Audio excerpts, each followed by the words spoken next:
Yeah, I'm from Nashville. No. I'm from the real Nashville. Native in Nashville, raised on the west side when Preston Taylor was the jungle. Rappers didn't mumble, gangsters didn't dance, you got popped, you wore a muzzle. Streets had it cold, we don't know you, we don't love you. Now I'm standing in the crowd full of strangers in my city with some kid from California singing Conway Twitty. In my feelings, cause I'm feeling like the villain in the Ville. To be real, I don't recognize half the people here. There's a tear in my beer, make a toast, take a cheer. Live for the night, yesterday disappeared when they tore down my neighborhood. High-rise condo, friends in high places, fly high mondo. I got blood drops in my whiskey. There's too many neon lights. No familiar hometown faces beneath these guitars late at night. These were stomping grounds once upon a time. Now it's all glam and flashy. I guess I'm old school, going down slow like them outlaw classics. It's that tequila, drinking coke, sniffing peel, popping poke, pimping, go get it. I'ma fuck around and leave with both women certified Nashvilleans, baby. We don't catch feelings, addicted to bad bitches, adrenaline fast living. Record label send a contract, I wipe my ass with it. Outlaws, no ass kissing, just like Johnny Cash did it. Yeah, this city, we been going hard long before they named the bars after country music stars. These cars tell them stories of them barroom brawls. The nights we stood in line to hit a line in bathroom stalls. Hit that Tiger Market 30 deep on Friday night. We gon' cruise, holler at girls, and just ride all night. I got blood drops in my whiskey. There's too many neon lights. No familiar hometown faces beneath these guitars late at night. These were stomping grounds once upon a time. Now it's all glam and flashy. I guess I'm old school, going down slow like them outlaw classics. Son, I was 17 years old, still wet behind my fucking ears. 5 deep in the primer, Monte Carlo, bumping through the Ville. Country as a mater from the outskirts of the sketchy danger zone. All I knew was feeding chickens, chasing girls, and getting home. Past 2 o'clock, Music City with the sleep. Now it's me in New York City with a bunch of shiny teeth. Yeah, they running out of room, but dog, I'm used to pushing and shoving. I dove in every bar from Broadway to fucking DeMario. You ain't never seen a man with no legs jam out with the fiddle. You ain't never seen the witch with spoons get down and wear the whistle. You ain't never been surrounded by some rich kids up his band. He broke a beer bottle and chased them bitches all the way to Cactus West Blood Side. drops in my whiskey. There's too many neon lights. No familiar hometown faces beneath these guitars late at night. These were stomping grounds once upon a time. Now it's all glam and flashy. I guess I'm old school, going down slow like them outlaw classics. Let the band play. Church.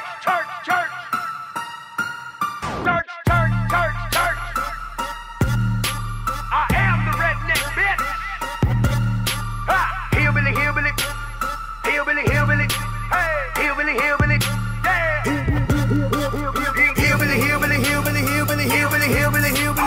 Hillbilly.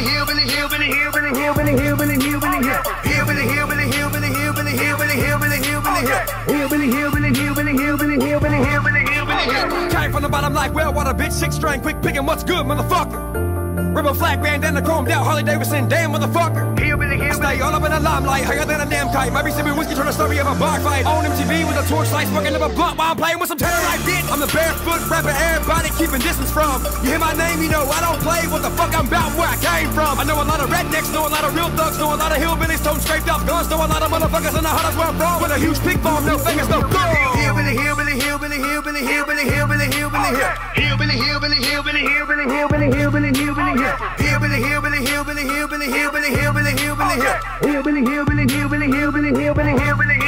Clear bottom to your head to the beat of my kick drum. Raised in the South, rough hands with slick tongues. Ain't no shit, start of a bitch, come they get some. Sipping on yeast on a vibe, got the milk jug, middle finger kind of guy. Packing me a big ass 1911. Truck so motherfucking loud, God could probably hear that shit way up in heaven. I'm the guy these wannabes rap about in damn near all their weak verses. Got that fire like a devil's son, but you know I'm accepted in all churches. Death to these weak rappers in the studio in a black hearse. Bitch, I'm sick like Zika virus. I'm the king now, son, bitch, close your curtain. Hillbilly.